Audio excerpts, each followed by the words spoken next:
Hello, welcome everyone to the premiere episode of MoneyEdXpat, the podcast series.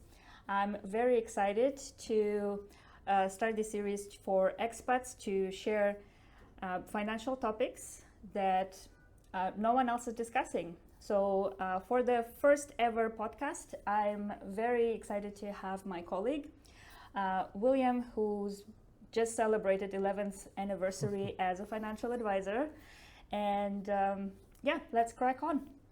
So as a financial advisor, there are a few questions that I get from people who are not familiar how the financial planning works in general. And one of the common question is, how do I go? Where do I start? And in general, the process. And so this podcast today is to explain the process, how we start, how we go in the process, and then what are the following steps once we start working together. So first one is, of course, once we get to the point where we're meeting someone and they have a problem, right? So they want to start saving for retirement. Maybe they want to save for their children's education. Maybe they want to start investing or something else, right? Everyone is different and their situation and their goals will be different from anyone else. And this is where having a consultation with an advisor just to understand where they stand and where they want to be is very helpful, just to get that clarity. And where do we start is the first is an introduction. So first it's a conversation about where you are and what you want to achieve in the future. After that, it will be a separate call or maybe another meeting. We will have a meeting called a fact find or information gathering. Someone might call it financial assessment, whichever term is convenient. And after that, we will have a follow-up meeting. So it's another call to discuss more specific how that product or whatever strategy that advisor is preparing for you works. And then if you're happy with it, you just continue working with your advisor.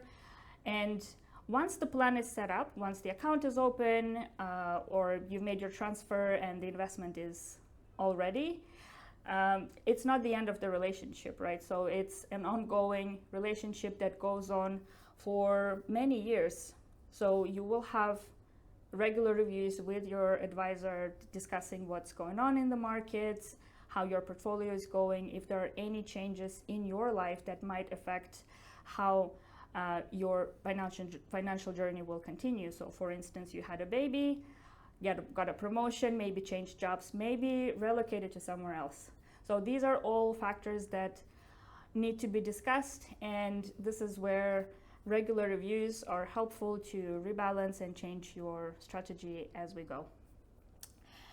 And so from my side, I would say typically it is 3-4 conversations with one person to set up the strategy and go, okay, from the point where we just met someone and then to the point where they become a client, and also maybe they will get married, so I will get to meet their partner.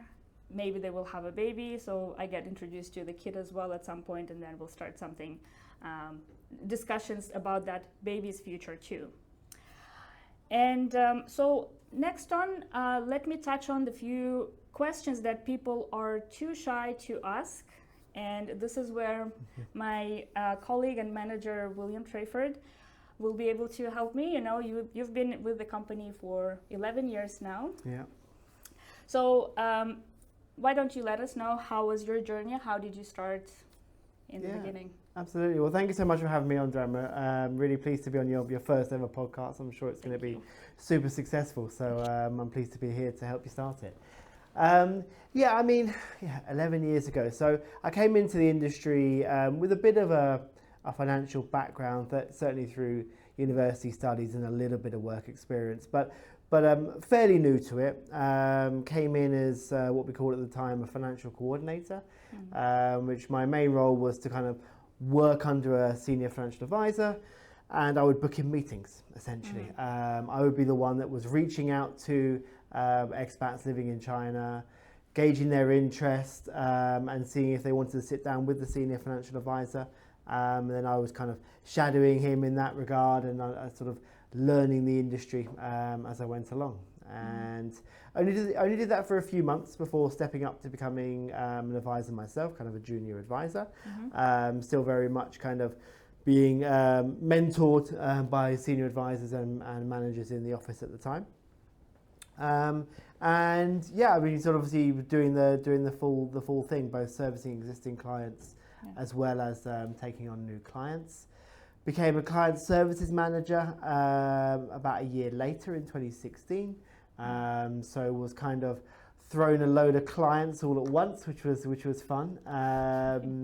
And had to learn a lot very quickly because there was, obviously I've been here for 11 years, but the company's been going for 24 years. And even before that, even though the company started then, they would have inherited clients or taken on clients with products even older than that. So all sorts of different types of products that may or may not be still available in the market. But that didn't matter. I had to learn it because the clients had it, they needed to understand it. So I had to learn a variety of different products and a variety of different client situations very quickly. And I felt that really elevated my knowledge super quickly because it was something that we had to do immediately. Fast forward to 2020 and I became one of 3 area managers in Shanghai. And now I'm the sole area manager in Shanghai. Managing. Outlived them all. I've outlived them all somehow. I'm a little bit younger than they were as well, but that's got nothing to do with it. But yeah, no, it's been a really good journey, and I think a very different part of the role now is mentoring existing advisors, new advisors that are coming in, helping to coach them and sort of help them with their journeys themselves, as well as doing my role I was doing before, while looking after and taking on new clients. All right, yeah, thank you for sharing. I also started as a coordinator back in my day, which was 3 years ago, and I was working with another also great financial advisor, Armando. Kudos to him. And so after I started as a coordinator, I immediately started learning more, and then I did my certifications and exams to become a financial advisor, which is the company standard when you want to step up as a financial advisor. So many advisors will not have a finance background, but they will need to learn a lot, as Will said, to be able to take care of the clients and make sure that all the relevant information is provided. All right, so now let me start with the questions that people are too shy to ask. And I think one of the most common question is, I'm not sure if I have enough to start working with a financial advisor, and what is the minimum I need to start with? Yeah, it is a very common question, and you're right, people can feel that they're not actually qualified to work with an advisor yet, and people will be surprised that it doesn't take a lot of money to be able to reach sort of the minimums that our clients need to officially become a client and to actually be able to invest into something that we would recommend. It can be as little as sort of $300 a month, so that's about 2,000 RMB. And if it's a kind of a lump sum investment, sort of starting from kind of 5 figures USD, so sort of $10,000. Typically would be a kind of minimum. So it doesn't need to be a huge amount of money, but I think it's also important to be kind of ready mentally, not just financially. I think for this, for when you're starting, it's not just how much money do I have, it's am I willing to kind of commit to a longer term goal.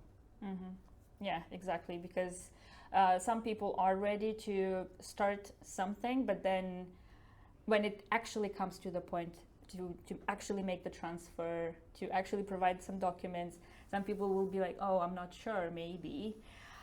So yes, that level of readiness to actually take the step and actually move forward is also very important, not just how much money is sitting in the bank.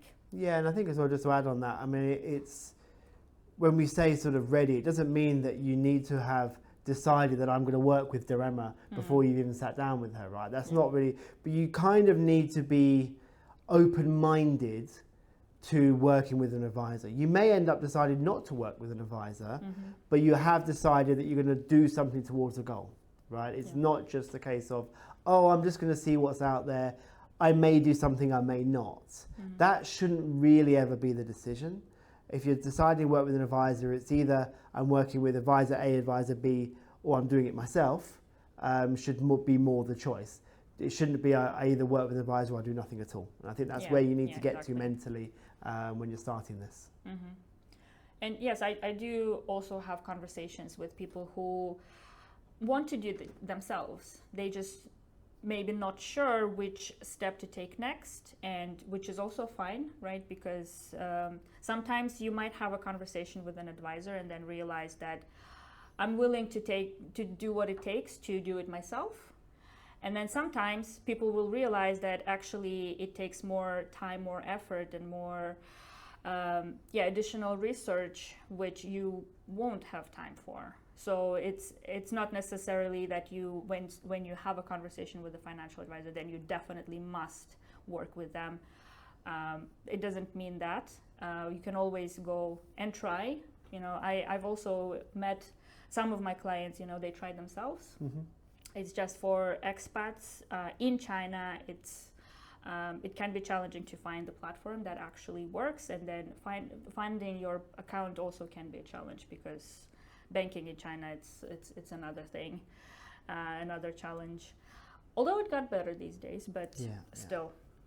Okay, so another question that I've come across myself is that who is the client that you work with, right? So, I'm from this country, I lived in China for this many years, but I'm not sure if I fall into the category of your client.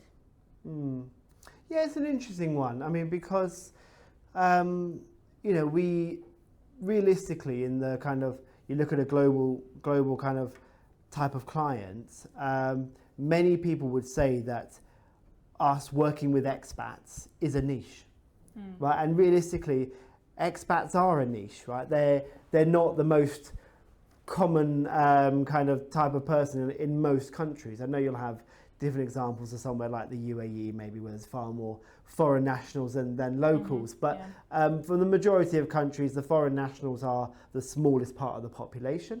And therefore, you might be considered a niche market as a financial advisor to be going into. So, I mean, we as a company work with any nationality that is an expat in their country. So there's almost no restrictions there.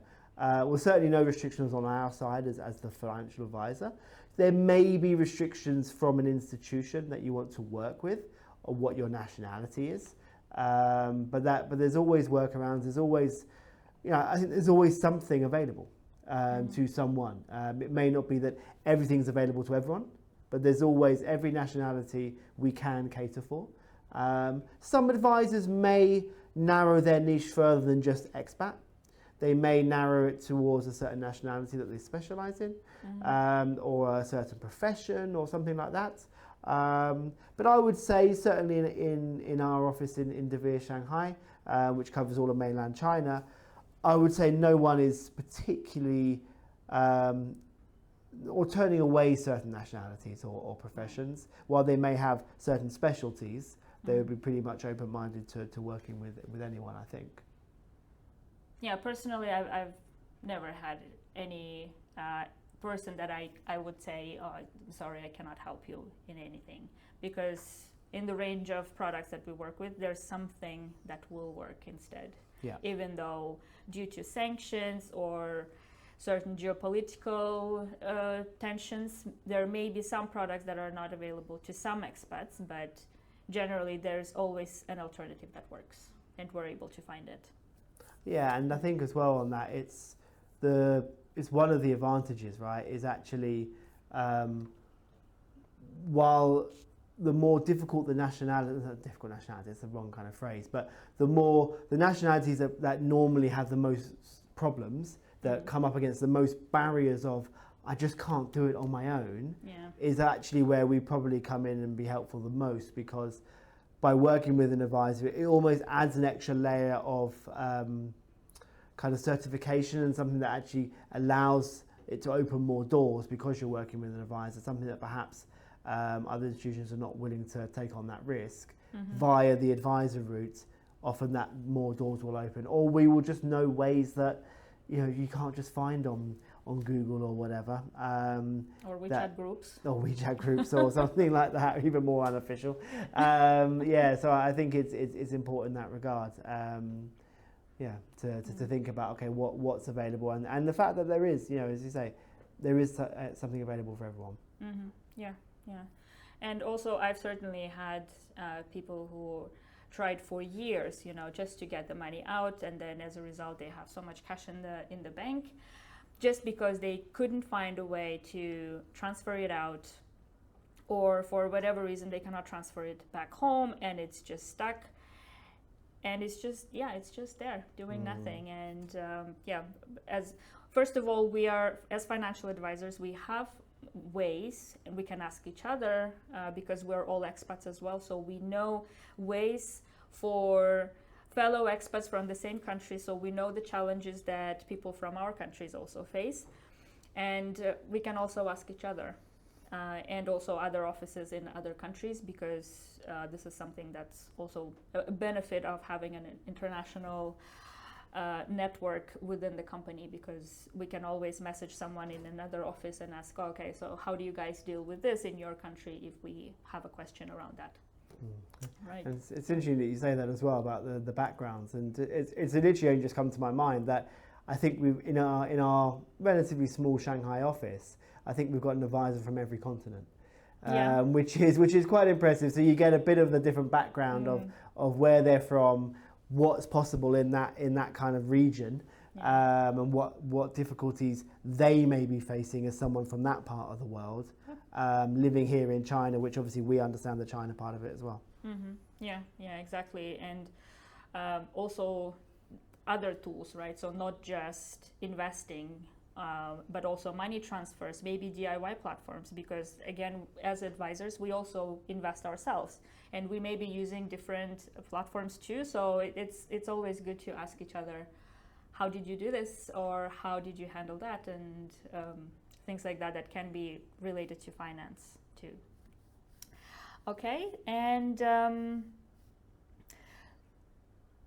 so when we talking about these general conversations about, so you touched on minimums, right? But is there, so if someone has some savings back home but not in China, can we still work with that? So does the money need to be here in China for them to start working with us? No, not at all. And while we work with clients, mainly we work with clients that are in China. Actually, because Devere Group as a company, we have kind of global investment licenses, global advice licenses. We can actually work with anyone, anywhere, pretty much. So that means that wherever you are now, and wherever you are in the future, we can help you. And wherever your money is now, doesn't matter either. So it doesn't matter where that money is. We can still work with you. It's if it hasn't been money, if it's not money that was earned from your salary while you were here in China, there might need to be a few more kind of checks on that, because it's very important from anti-money laundering purposes to say, okay, where did this money come from, right? And the institutions we work with are very hot on that to make sure, okay, this has come from a legitimate source, which is quite right. So if it wasn't from your salary, then that would just need to be shown as such. But no, the money can be anywhere, not an issue. Yes, because I did have people reaching out and saying, oh, actually, all my money is not here, so I'm not sure if I can work with you. So yes, it is.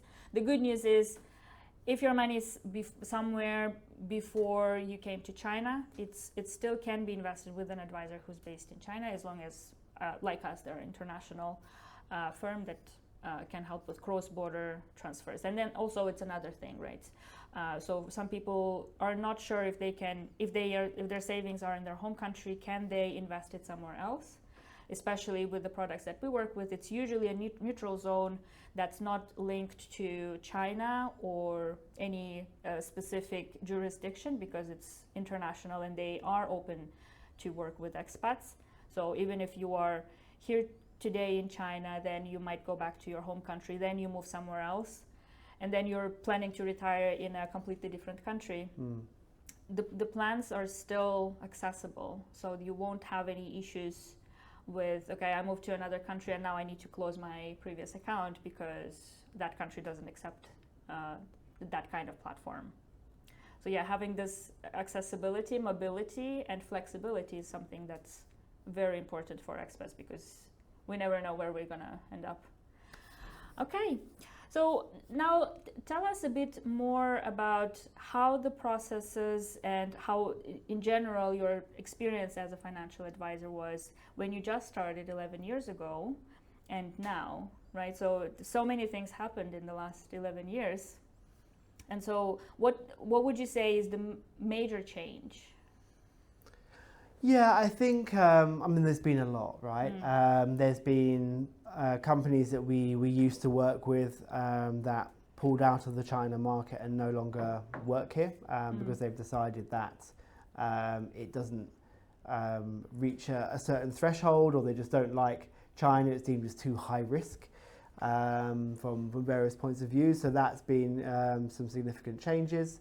There's been changes to the way that we do business and the types of business that we do. But I think the biggest change in a day-to-day and how it kind of impacts everything that we do is technology. So when I started in 2015, we would 95, if not more, % of the meetings I did would be in person, and the ones that I didn't do in person were on the phone. If I had suggested I don't know if even Zoom existed then, but a Skype meeting with one of my clients, I'd be like, Skype? That sounds difficult. Yeah. It'd be in person or potentially a phone call. That's obviously changed a lot, after COVID. Now we do probably 70 to 80% of meetings online. We no longer have to, if someone's not in Shanghai, post a load of documents. We used to put all these stickers on the form, sign here, sign there, fill in there, and you just hope that the client hasn't accidentally missed a page and posted it back. We had to post it back, and then we posted it onwards to the institution halfway across the world. Wow. Original documents had to be posted. So it was a long, difficult process, whereas now it's DocuSign, digital signatures. We have the meeting and then got the signed documents back, within a few hours. So it's much, much easier for everybody, and it makes the whole process far better as well, because everyone's got a record of a digital thing. It's not kind of you sign a document and then you're hoping to wait for a scan, or it's there. The whole record is there for everyone to see, which I think is far better for everyone concerned. I think technology is definitely the big one. So if you had a client, say in Beijing or Chongqing or Xi'an, you would have to go in person? Yeah, you just have to manage it, right? So you would probably do quite a few phone calls and then try your best to get on a train or get on a plane and go and see them once, twice, 3 times a year, depending. I used to go to Beijing a lot. It was far easier from Shanghai.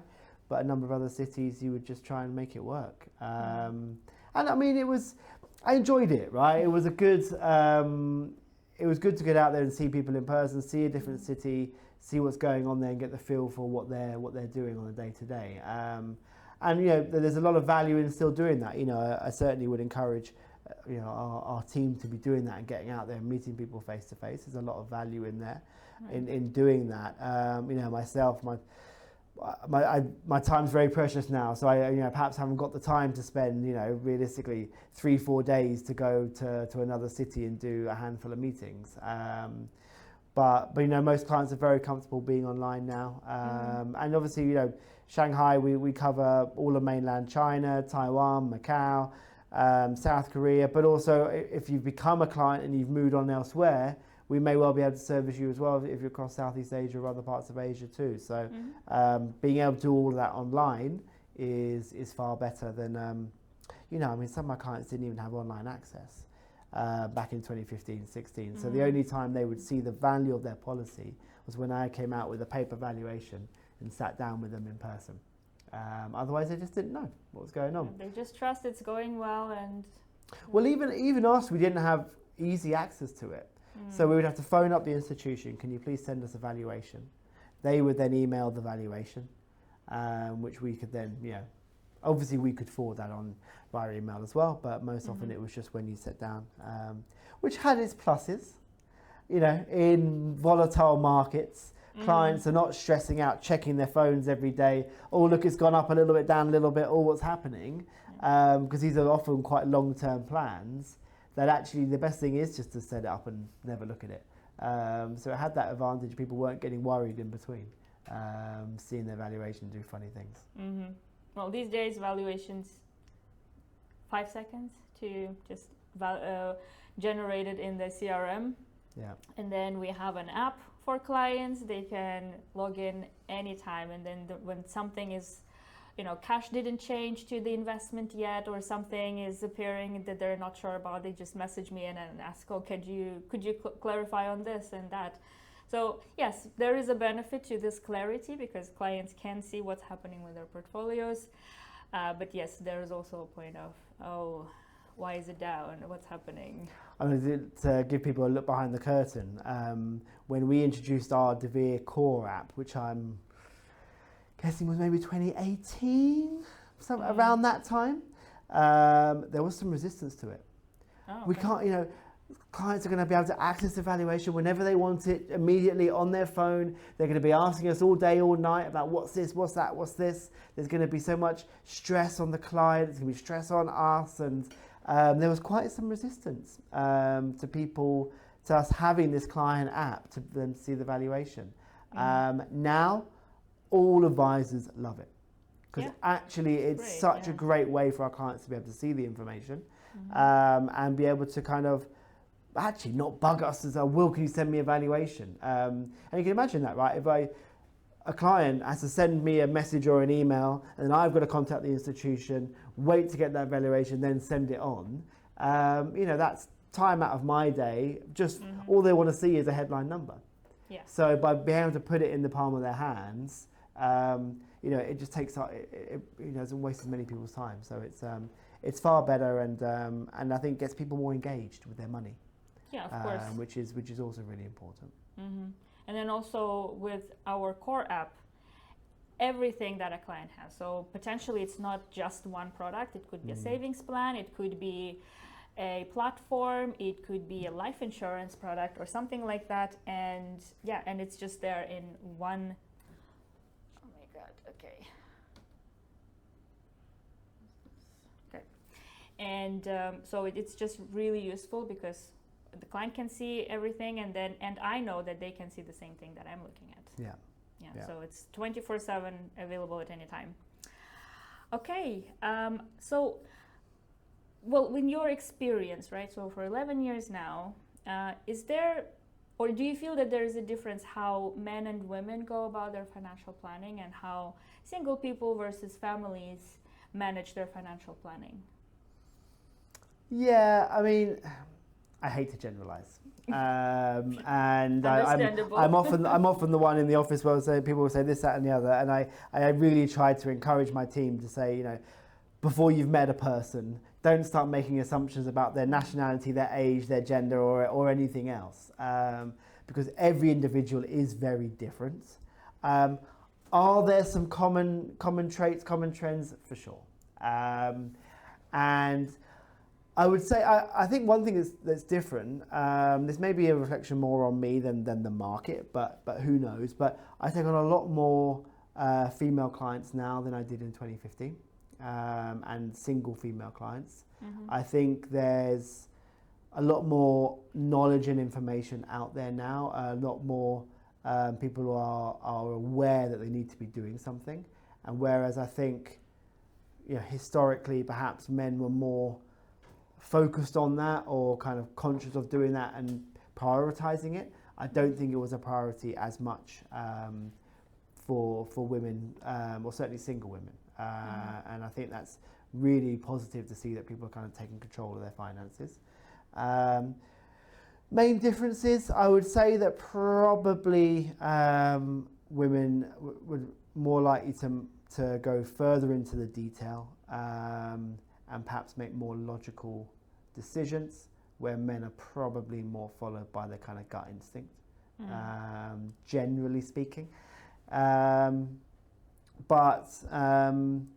I think it's once the trust is there, I would say that female clients, the ones I have generally, are a lot more hands-off. It's a longer process to kind of build the trust and get them to become a client. But once they are, they're very trusting and want to move forward and kind of happy to follow recommendations. Whereas I think the majority of my male clients are more want to be in control and get into nitty-gritty with things. But that, I mean, it's very sweeping generalization. Right. You get different things either side. Single people and couples, yeah, I mean, it's all goal-based, right? So couples are going to be thinking about their kids as well. There's other elements where, realistically, I don't have many single clients that have got life insurance, right, even though they probably should if they're planning to have a partner or a child in future. Because the younger and healthier you are, the cheaper the insurance is. But realistically, not many do. So couples start thinking about that. So that's kind of one of the key things for financial planning for couples. And things change slightly, right? When you've got two incomes coming in, if that's the situation, then often the ability to save is higher. If you've got different priorities and perhaps you're a bit more focused about the future.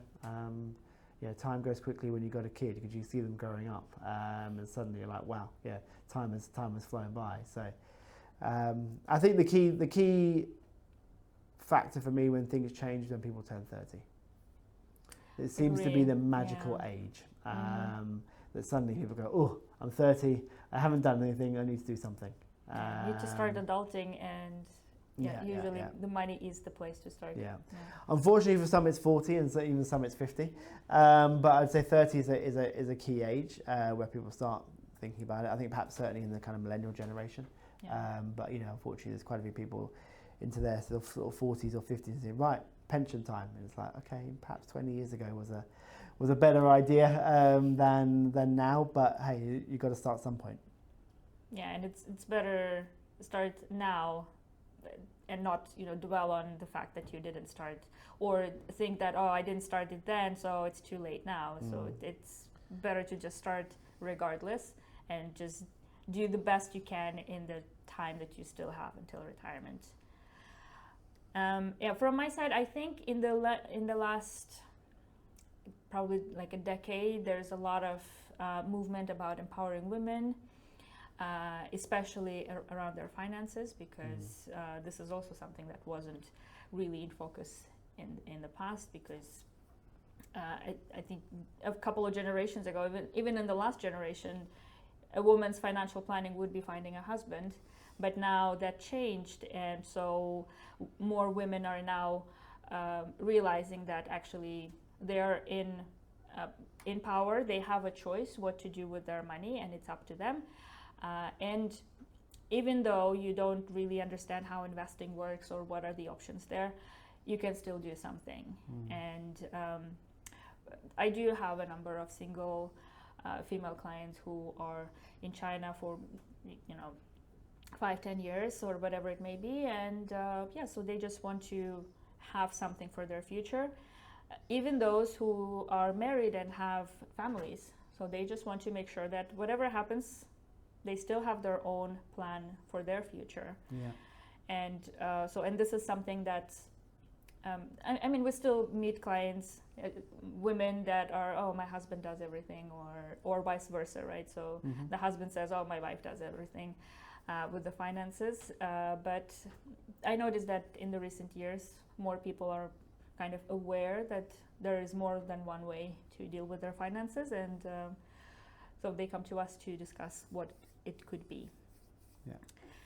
And but recently I noticed that with my online content, so men are also taking that step forward, to have a discussion with a financial advisor. So many of them are also single, and I think in general, because there's just a lot of information about investing, and so they're not per se looking into retirement, right? But just taking that opportunity and investing, just maybe make a quick buck or something like that, because they're following these certain influencers online, and but our options here are quite limited, and the information is also limited. So they come forward to me and say, okay, I want to invest in something, can you help?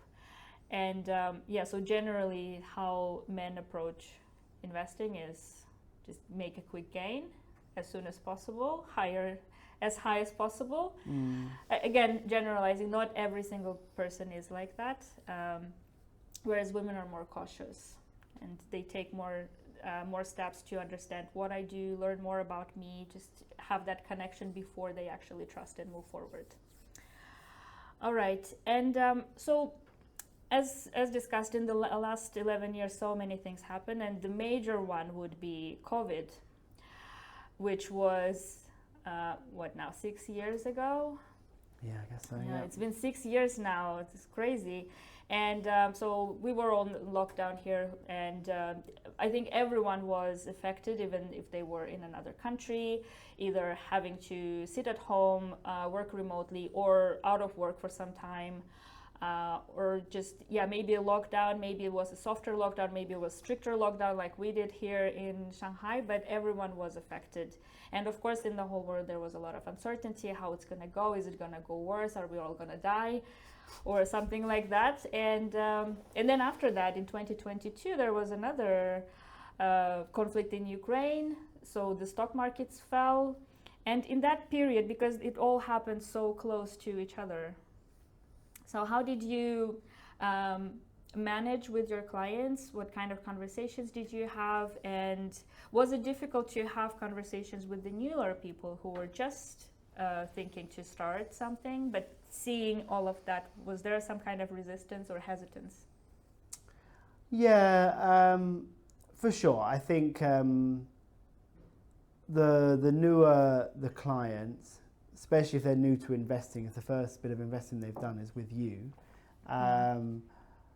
the more potentially worried they were. I mean, it's a real variety. I mean, so for me, I mean, there was in 2018, the sort of Q4 2018, there's a pretty dramatic crash in the markets. Can't remember for the life of me why, but there was. And it recovered very quickly at the beginning of 2019. So kind of you barely see it on the charts. But so that was one of the times when you're kind of going through that market volatility, and you're sort of talking through clients about what's going on, and not to worry, essentially. But so 2020 and sort of the whole COVID thing was difficult, and obviously this part of the world we had a very different kind of story compared to the rest of the world. We had obviously the breakout in Wuhan, and then we're having this kind of countrywide sort of lockdown, but then opening at the same time when the rest of the world was going into their lockdowns and their equivalents of it. And it was, whereas we couldn't leave the country, but you could do whatever you wanted in the country. The same, I remember the classic image of I think it was probably May, June time, 2020, when the majority of the world was still in lockdowns, masks and separations and all this kind of stuff.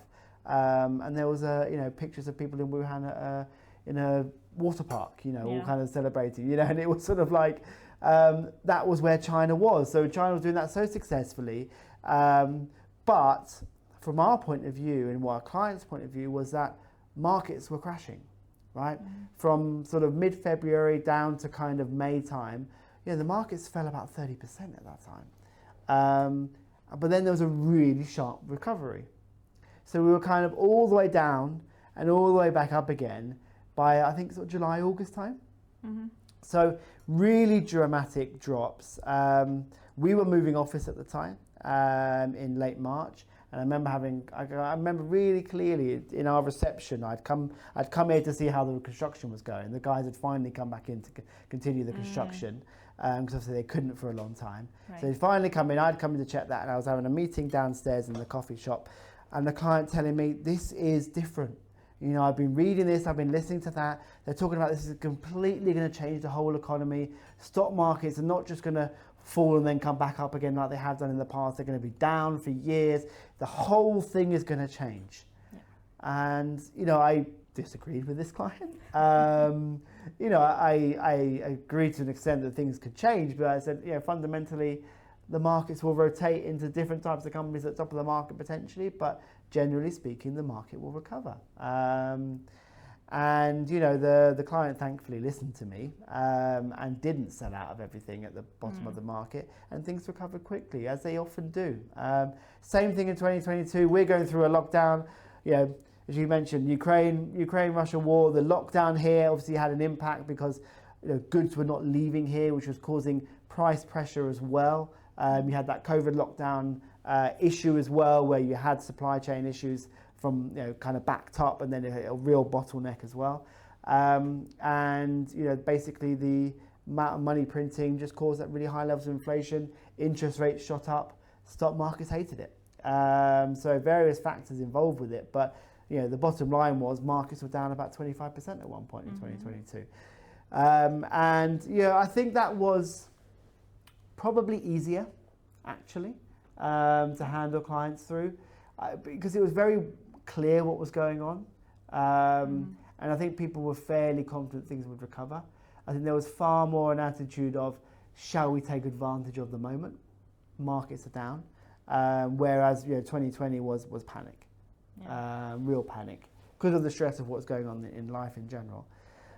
So yeah, I think it was different. I always, what you say about new and the old clients, it's something I say to clients in meetings is, you know, look, we've got all sorts of wonderful risk profile questionnaires, and you can go online and you can answer 10, 100, 1,000 questions about what is your risk profile. And I'm sure there's wonderful research and science going into giving you a nice risk profile. But quite frankly, for me, it's not until you've got money invested and you see that go down and how you react that really tells you what your risk profile is. Because otherwise it's all theoretical. And I would say it's a combination of the ones that I'd say 5%, maximum 10% of my client bank are getting panicky, want to know on a day-to-day basis what's going on, what can we do about it, what's happening. Probably 50% barely even know something's happening. They just don't, even though it's on their phone, they don't even look at the valuations.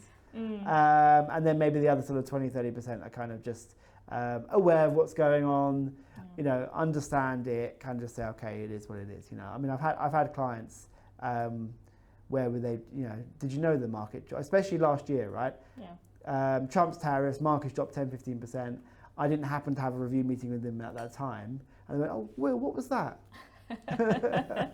You know, like you show them the chart. What was that blip? Oh yeah, do you remember the tariffs? Oh yeah, okay. I heard something, but they're just not really aware. A lot of people, they've set and forget it. It's the pension, it's, you know, don't worry about it. Yeah, exactly. So in my experience, because I joined after 2022, right? So with my clients, I generally do mention that it's inevitable that the markets will drop. It's a matter of when and by how much. So, and we should be prepared that there will be a bigger or smaller crash every now and then. And historically, every 6-7 years, there is something major happening in the world where the markets do fall 20 or more, and it's just cyclical, and it's just how it is. And it's a matter of understanding that it's inevitable. We cannot do anything to avoid that, and also shifting that mindset from fearing that moment when it falls into taking advantage, and because the funds will be down, the ones that we're already buying for our investment or savings plan or whatever it may be, and then so it's just a better opportunity for us to go in, buy more for the same price. And generally when you explain it like that, especially I like to use a Christmas sale analogy, because you know, you have the same money but you're just getting more for the same price. So it's, once people understand that, it's actually helpful to understand that, okay, so it's going to happen, but it will pass. Yeah, no, for sure. It's these things, you know, I think as you say, I think it's about on average every 8 years there's a over 20% drop, every 4 years over 15%, every 2 years over 10%, kind of on average. So, you know, it's going to happen. You know, the average recovery is sort of 18 months, but even from a 20% drop. So, you know, but it can be much longer, but it can be shorter. So it is just a period of time. And I think as well with these things, it's always about aligning the attitude to risk and what you want to be doing and how you want to invest with the goal, right? If you've got a 20, 30-year goal in terms of when you want to spend that money because it's for retirement, who cares about what's going on right now? You know, you're going to go through, you know, 3 or 4 of these 20% plus drops in that investment lifetime. Just go through it. You'll be a better investor after it, because you'll be experienced. You'll understand how you react. Hopefully, the next time, if you weren't confident enough to take advantage of the moment, of the opportunity when that market crashed that time, hopefully the next time round you will be. And just kind of treating that way. You know, not sort of waiting for I'm not going to invest until the markets improve. Well, you know, when the markets have improved is normally when they're at their highest. And another thing is that some people will hold off because the markets are overpriced, overvalued. The tech is just flying right now. It's too expensive, and so I missed that moment. I should have invested 2 months ago when they were down, but then now it's too late. So I'm just gonna wait for another crash. But then when the crash happens, it seems too scary, and then so one opportunity after another is just gone. And and I've had also conversations with people, just something's going to happen, market's gonna crash, and then I'm not trusting this moment right now because something's major is coming. And so this is also something that I think us millennials, we just grew up with this, because we grew up with these movies when the end of the world is going to happen. World War III is just also about to happen, and now every conflict is potentially the one that will start that. And so I do meet people who are just waiting for that to happen, but in the meantime, the money's just sitting there, no growth, and just waiting. And unfortunately, this time that's passing, you're not gonna get it back. It's just passing by, and that's it. And I also have conversations with people who are in their 50s and should have started. So they know they should have started, but then something just came along the way and they didn't do it. So hopefully this message kind of changes that and gets people to understand that for us, certainly, we see these market movements in a very short time, but we know that historically the market's always recovered, and even if they do go up, and if they are indeed overvalued or overpriced, they might go down, but then they will recover again to maybe the same level, maybe even higher, right? It's just a matter of, what's the period of time? So, because in 20 years, it won't matter that the market was undervalued or overvalued, because it's just happening right now. So you're either on it and just kind of riding the wave along with the markets, or you're just on the sideway, just waiting and observing what's happening, but not doing anything to take on that action. That's essentially the difference between, are you investing or not investing, and that's it.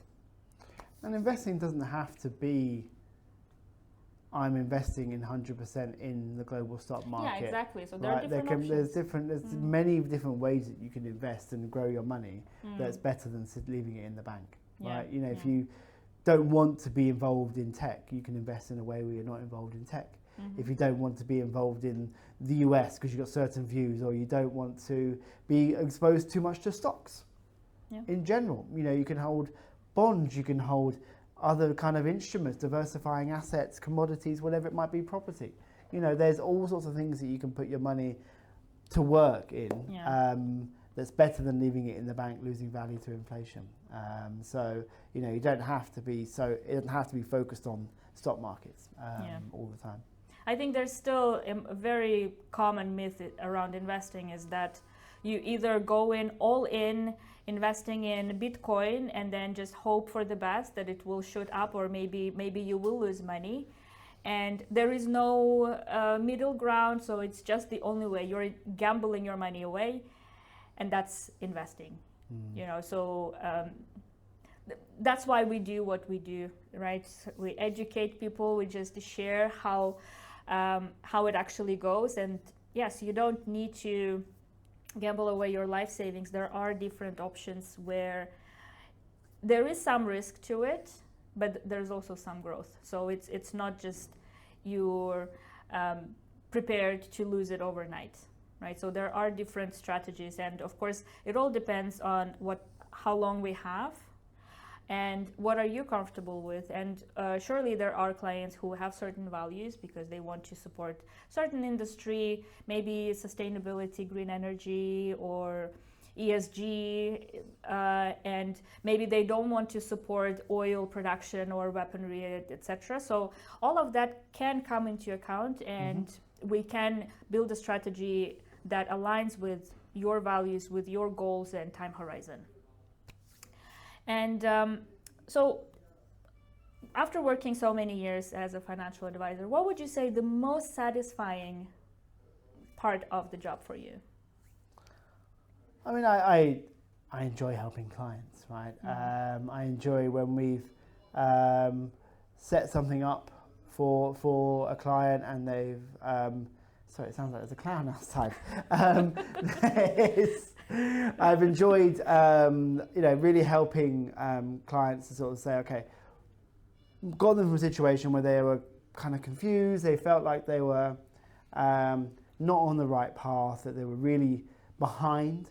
I think it's often been the clients that are perhaps a little bit older, feel like they're playing catch up, and you've got them from a stage where it's like, okay, I'm no longer, you know, feeling lost, feeling unsure where I'm going. While I haven't reached my goal, while I haven't achieved anywhere near what I need to achieve, I can see the path.